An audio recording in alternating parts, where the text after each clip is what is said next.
Listeners, hari Kamis 14 Oktober lalu, Menteri Lingkungan Hidup dan Kehutanan memberikan penghargaan tertinggi di Indonesia dalam bidang lingkungan hidup, yaitu Kalpataru. Nah, kita akan berbincang dengan salah satu penerima Kalpataru asal Polewali Mandar, Provinsi Sulawesi Barat, Muhammad Yusri atau biasa disapa Yusri Mampi. Nah, Yusri menjadi salah satu dari 4 orang penerima penghargaan Kalpataru 2021 kategori perintis lingkungan. Kita langsung sapa saja ya. Selamat pagi, Mas Yusri. Pagi Mbak Vera. Apa kabar? Sehat? Alhamdulillah sehat. Alhamdulillah. Di Polewali Mandar. Oke. Nah, Bang Yusri, sebetulnya bagaimana ketika mendapatkan penghargaan Kalpataru kategori perintis lingkungan ini? Apa sih sebetulnya arti perintis lingkungan itu, Mas Yusri? Iya, oke Mbak. Jadi saya sedikit menjelaskan bahwa kategori perintis lingkungan yang ada di Polewali Mandar, khususnya di tempat saya, karena saya fokusnya di pelestarian penyu dan mangrove, Mbak.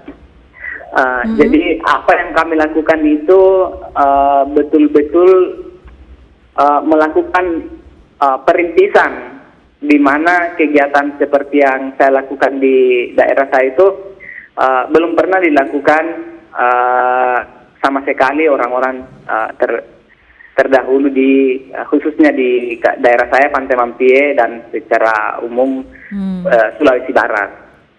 Oke, nah Mas Yusri ini kan dipilih atas upaya melestarikan penyu begitu ya. Dari kapan sebetulnya mulai peduli dengan penyu dan apa yang mendorong untuk peduli dan merawat serta melindungi satwa ini?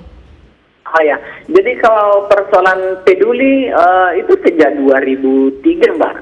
Kami karena melihat ya sejak 2003. Jadi yang melatar belakangi saya untuk terpanggil melakukan kepedulian terhadap melestarikan penyu ini adalah, ini kan daerah saya lokasi pendarapan penyu setiap tahunnya. Dari sekian banyak penyu yang darat bertelur di Pantai Mampit, tidak ada yang berhasil menjadi tukik. Semua berakhir di pasar.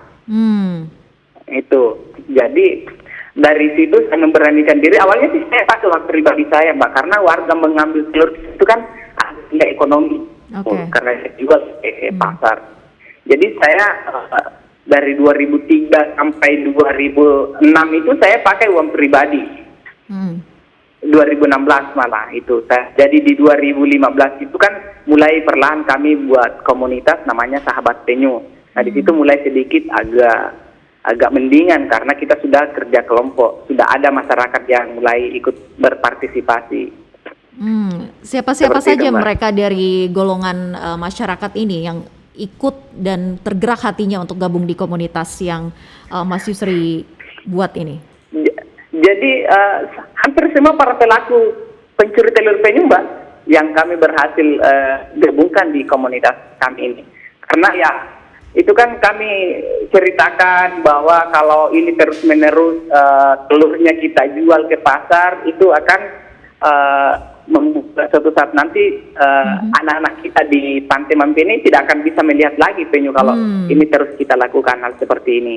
Seperti itu. Dan satu perlahan masyarakat mulai tergerak dan ikut berpartisipasi dan bergabung bersama kami. Oke, berpartisipasi dan bergabung, ini apa saja yang dilakukan untuk melestarikan penyu? Jadi yang dulunya mereka kan rutin setiap musim bertelur penyu itu, jadi mereka rutin patroli, Mbak, kalau kami sebutnya patroli laut ya. Jadi kalau setiap malam itu mereka sudah jalan di pinggir pantai, ketika ada penyu yang naik untuk bertelur, mereka langsung memberi pengaman. Jadi warga tidak mengambil lagi telur penyu seperti sebelumnya. Jadi mereka langsung memberi pengaman dan tidak dipindah, Mbak. Beda di tempat-tempat lain di Indonesia bahwa setiap telur penyu yang mereka temukan dimasukkan ke dalam karang-karang. Kalau kami konsepnya betul-betul alami. Benar-benar lepaskan lagi ke laut begitu ya? Iya. Oh, lepas lagi ke laut. Jadi tidak ada peternakan penyu sama sekali untuk bisa membantu melestarikan, misalnya menambah bibit penyunya begitu untuk mengembangbiakan. Ada tidak upaya-upaya seperti itu? Kalau upaya untuk menangkarkan penyu itu tidak ada sama sekali kami lakukan, Mbak. Karena menurut kami itu kan kalau penyu masukkan ke dalam kolam bak penampungan itu kan menghilangkan instingnya penyu, menghilangkan kemampuan berburu penyu itu sendiri. Jadi sehingga pada saat dia dilepas ke laut, dia tidak tahu cari makan, dia tidak tahu bedakan mana kawan mana lawan, gitu. Oke, ini menarik sih Mas Yusri. Jadi apa aja sebetulnya tantangan yang dihadapi ketika upaya untuk bisa melestarikan penyu ini? Ya, salah satu tantangan, Mbak, ya itu kan kami masih terkendala di sarana prasarana dan modal, itu yang pertama. Yang kedua, masih kurangnya partisipasi dalam hal ini pemerintah, keseriusan pemerintah dalam upaya mensosialisasikan tentang kelangsungan kelestarian hidup penyu ini. Itu sih kami lihat, karena kalau pemerintah atau pihak kepolisian aktif untuk patroli, saya rasa penyu tidak ada lagi, telur penyu tidak ada lagi sampai ke pasar. Cuma ini kami lihat masih adanya sistem yang lemah. Oke, nah sejauh ini bagaimana cara Mas Yusri untuk bisa konsisten hingga kini menjaga lestari penyu-penyu itu? Jadi yang membuat kami tetap bersemangat karena kawasan saya kan saya sebut kawasan rumah penyu. Jadi semua bangunan di situ kan agak terlihat unik. Jadi itu kan menjadi tujuan sebagian orang untuk berkunjung untuk wisata edukasi. Nah dari situ kan kami bisa mendapatkan ada sedikit pemasukan, Mbak, untuk kami tetap bisa beroperasi. Itu dari semakin hari jumlah kunjungan ke Pantai Mampi itu terus meningkat. Inilah yang membuat teman-teman di Pantai Mampi terus bersemangat untuk melestarikan penyu. Walaupun pengunjung ini tidak melihat penyu, tapi yang kami buat itu adalah tubuh penyu sebagai pengganti penyu yang asli. Selama ini untuk pendanaannya juga apakah membuka misalnya donasi untuk bisa membantu komunitas ini bisa konsisten melestarikan penyu-penyu? Betul sekali, Mbak Farah. Jadi kami tetap buka donasi. Ya, kami tetap buka donasi. Kan biasanya kalau di tempat lain kan, Mbak, tukik yang menunggu pengunjung untuk dilepas itu kan ada bayar di situ. Biasanya ada transaksi rupiah di situ. Nah kalau kami di sini, kami informasikan ke publik melalui sosial media kami bahwa bagi Anda yang mau melepas tukik harus mengikuti jadwal kapan tukiknya menetas. Jadi tidak ada proses penangkaran penyu. Jadi pada saat tukik menetas, barulah si pengadopsi ini datang, donatur ini datang untuk melepas. Jadi sama sekali tidak ada proses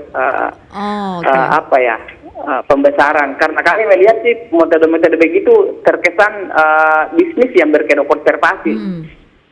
Jadi memberikan experience-nya gitu ya, pengalaman bagi masyarakat yang ingin melepas penyu ke laut begitu ya, diberikan kesempatan oleh komunitas ini, sekaligus juga mengedukasi sebetulnya bagaimana untuk bisa melestarikan penyu-penyu ini. Nah, Mas Yusri, kalau melihat cerita Mas Yusri ini kan tadi menggerakkan juga masyarakat di sana, tapi bagaimana mereka ini bisa terus bertambah jumlahnya agar semakin banyak lagi yang peduli akan pelestarian penyu ini? Jadi itu kan kami setiap tahun kami selalu benahi, kami tambah fasilitas, Mbak, semacam gazebo. Itu tempat kami desain layaknya konsep pariwisata gitu. Jadi tapi namanya adalah rumah penyu. Jadi dari segi nama itu sehingga banyak orang yang berkunjung ke tempat kami karena keberadaan konservasi penyu ini, sehingga masyarakat yang ada di sekitaran Pantai Mampi itu merasa terhidupi dengan meningkatnya jumlah kunjungan, Mbak. Oke, jadi itu salah satu cara untuk membuat antusiasme mereka tetap tumbuh begitu ya. Nah, lalu apa saja kegiatan dari komunitas ini selain tadi yang sudah diceritakan oleh Mas Yusri? Jadi kegiatan yang saya lakukan itu setiap tahun ini kan untuk tetap masyarakat bersemangat. Kami ajak bagaimana mengolah buah mangrove. Di kawasan saya ada pohon mangrove. Jadi kita ajak juga bagaimana mengolah buah mangrove itu bisa menjadi bahan makanan kayak brownies, donat. Itu yang bisa menambah penghasilan warga di sini, Pak. Jadi pasarnya ada dan itu laris di dijual. Oke. Nah, sebelumnya Mas Yusri sempat menyinggung soal sarana prasarana yang juga masih terbatas gitu ya. Nah, sebetulnya Mbak. apa saja sih sarana prasarana yang masih kurang ini untuk bisa membantu lagi komunitas yang Mas Yusri bangun untuk bisa tetap melestarikan penyu?